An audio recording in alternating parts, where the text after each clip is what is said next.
안녕하세요. 김태훈의 현명한 주식 투자 방송 시작하겠습니다. 지난번에 레몽레인에 대해서 한번 설명을 드린 적이 있는데요. 그 이후로 이제 한 분기가 지나면서 1분기 실적이 공개됐습니다. 이 레몽레인은 대표적인 드라마 제작사이고 또 굉장히 오랫동안 여러 가지 다양한 드라마들을 내놓고 그 시장에서 이 드라마 제작사로서 인정을 받고 있는 그런 회사이기도 합니다. 그리고 최근에 이 회사의 그 경영진이 위즈익 스튜디오 쪽에서 이 경영권을 인수하면서 이제 그쪽 그 경영진이 함께 들어와서 이 레몽레인의 그 IP를 갖고 다양한 뭐 게임이나 이런 다른 뮤지컬이나 다른 그 섹터라고 해야 되나요? 하여튼 다른 분야에도 이 IP를 활용해서 사업화하는 그런 것들을 좀 추진하고 있습니다. 그래서 이 레몽레인은 이 오리지널 컨텐츠를 갖고 있다는 그 강점을 갖고 있는 회사예요. 자, 이 회사는 기존에 만들던 그 드라마, 이 TV 드라마를 지상파뿐만 아니라 종편이나 케이블, 그리고 또 최근에는 OTT까지도 이제 납품을 하고 있고, 특히 OTT를 통해서 전 세계 글로벌 시장에 또 알리고 있기 때문에 굉장히 이 K 컨텐츠에 대해서는 굉장히 경쟁력도 있고 이름도 있는 그런 회사이기도 합니다. 이 회사가 지금 2020년 이후로 만든 드라마들 쭉 보시게 되면 그 2022년에 뭐 하반기에 그 공전의 히트를 쳤던 재벌집 막내 아들도 이 회사가 만든 걸 볼 수 있습니다. 그리고 이 재벌집 막내 아들은 올해 2023년 1분기와 2분기 동안 그 작년 실적에 대한 부분을 그 정산을 받아서 그게 올해 회계연도에 반영이 되죠. 그래서 1분기 때 흑자로 전환됐습니다. 그런 부분을 잘 봐주셔야 되는 거고, 지금 레몽레인의 그 수익 구조를 보시게 되면 컨텐츠 제작 쪽이 거의 99.7%의 매출을 올리고 있는 걸 보실 수 있습니다.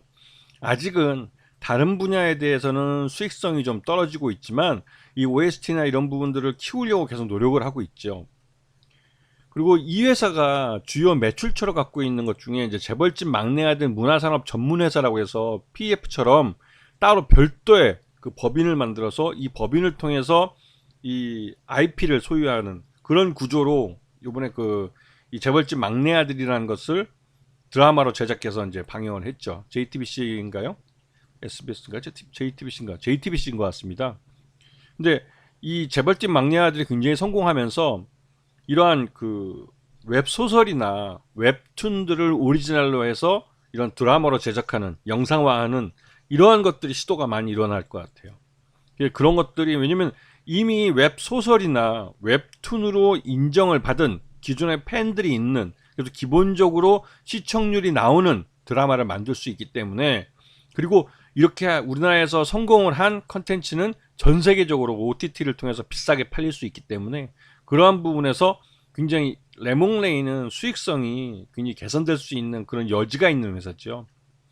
그리고 이 회사 1분기 실적을 보시게 되면 작년보다 실적 외형은 줄었지만 영업이익은 흑자로 전환이 됐고 당기순이익도 흑자로 전환이 됐습니다. 이게 작년에도 저번에 한번 레몽레인에 설명할 때 레몽레인이 작년 하반기 때 그 작년 실적을 적자를 낸 게 이 올해 상반기 중에 이 재벌집 막내 아들에 대한 정상금이 들어오기 때문에 올해 2023년은 흑자를 만들 가능성이 그 어느 때보다 높은 때예요. 그렇기 때문에 오히려 부실을 2022년 회계에 다 반영해 버리면 2023년은 온전하게 그 수익만 실적에 반영이 되는 거죠. 그러면 흑자가 될 가능성이 그 어느 때보다 높은 겁니다. 1분기 때 벌써 이런 모습이 나타났고 1분기 때 흑자를 내면서 레몽레인은 다른 컨텐츠 업체들과는 다른 모습을 보였습니다. 자, 이 회사는 그 최대주가 위즈익 스튜디오고 위즈익 스튜디오의 최대주는 또 게임 업체인 컴투스입니다. 이런 그 특이한 구조를 갖고 있는데요. 이게 이제 게임 업체가 이런 그러니까 뭐 드라마 제작사나 이런 다른 엔터주들을 소유하고 있는 이런 구조를 갖고 있는 거죠. 그래서 종합 엔터 회사로 크려는 그런 의도를 갖고 있는 겁니다. 그 작년에 2022년도에 보면 컴투스 홀딩스도 적자고 컴투스 적자고 위직 스튜디오 적자고 레몽레인마저 적자를 내며 이쪽은 상단은 그 위에 모회사들은 죄다 적자를 냈어요. 그 적자를 낸 이유가 레몽레인은 확실합니다. 왜냐면 여기는 그 재벌집 막내 아들이 그 정산되는 금이 이제 올해 2023년 상반기에 들어올 거기 때문에 올해 2023년은 흑자를 낼 가능성이 그 어느 때보다 높은 거예요. 지금 올해 만드는 레몽레인의 드라마들이 완전히 뭐 개박살이 나지 않는 한 기본적으로 드라마들은 그 광고비나 이런 것들이 기본적으로 있고, 레몽레인 같은 회사들은 기본적으로 이제 그 광고주들이 붙습니다. 왜냐면 드라마 만드는 그 업력도 있고 실력도 있고 또 드라마를 만드는 그 과거의 레퍼런스가 있기 때문에 레몽레인 같은 회사들은 기본적으로 그 평타는 칩니다. 그렇기 때문에 작년에 대박을 낸 이 그 재벌집 막내 아들에 대한 정상금이 들어오기 때문에 올해 2023년은 흑자를 낼 가능성이 그럴 때보다 높아진 거죠.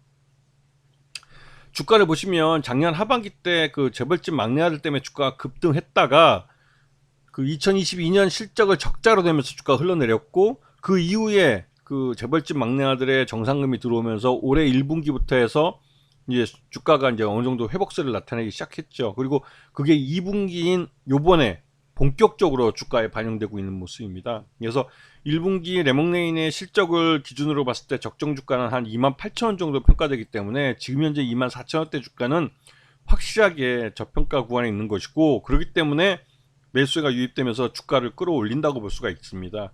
2분기 때 지금 이 레몽레인은 앞으로도 올해 이제 1분기 중에 드라마 두 편을 상영을 했고, 그러니까 방영을 했고, 올해 중에 또 이제 그 굉장히 좀 큰 대작들도 해서 올해 하반기 때 나올 예정이기 때문에 향후 실적이 드라마 제작 편수에 따라서 더 늘어날 수도 있고 또 흑자가 될 가능성이 그 어느 때보다 높은 때입니다. 그래서 주가가 이런 실적을 반영하는 흐름을 나타낼 가능성이 크고, 경기 침체에 빠져서 광고비가 준다 할지라도 이 레몽레인 같은 회사는 기본적으로 TV 드라마를 하고 있기 때문에, 드라마를 제작하기 때문에 광고비 집행이 가장 늦게 빠지는 종목입니다.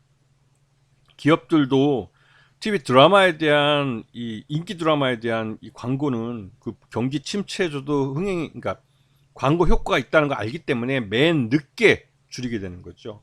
이런 부분을 감안을 해서 이런 그 K 컨텐츠를 만드는 회사들, 드라마 제작사들 보실 줄 아셔야 되는 겁니다. 그 예전에도 한번 설명드렸지만 레몽레인과 사마 네트워크스하고의 차이는, 이 레몽레인도 그 재벌집 막내 아들이라는 인기 히트작을 갖고 있고, 그다음에 지금 김사부 3를 반영하고 있는 이 그 사마 네트워크스도 이 똑같이 이제 인기 컨텐츠를 갖고 있지만 1분기 때 흑자를 낸 레몽레인과 1분기 때 적자를 낸 이 사마 네트워크스는 확실히 주가 차이가 나고 있죠. 그리고 그 1분기 때 적자를 내고 이러한 적자를 1분기에 다 마무리 졌으면 그나마 사마 네트워크스는 2분기부터 그나마 좀 살아날 겁니다. 왜냐면 이런 부실을 그 전분기에 다 떨어내 버렸으면 앞으로는 그런 부실이 없기 때문에 온전히 실적으로 낼 거고, 특히 이제 지금 방영되고 있는 사마 네트워크스의 이 김사부 3가 시청률이 13%대 고공행진하고 있고, 지금 극 후반에 가면서 시청률이 좀 다시 또 상승세를 타고 있어요. 이런 부분들이 주가에 이제 반영이 될 차례죠. 자, 그 컨텐츠 회사들은 경기 침체에서도 이 경기 방어주 성격의 의미를 갖고 있기 때문에 그런 부분 때문에도 우리 경제가 하반기에 이제 경기 침체로 간다 할지라도 관심권에 두고 보셔야 될 종목들입니다. 아시겠죠? 자, 여기서 방송 마치겠습니다. 감사합니다.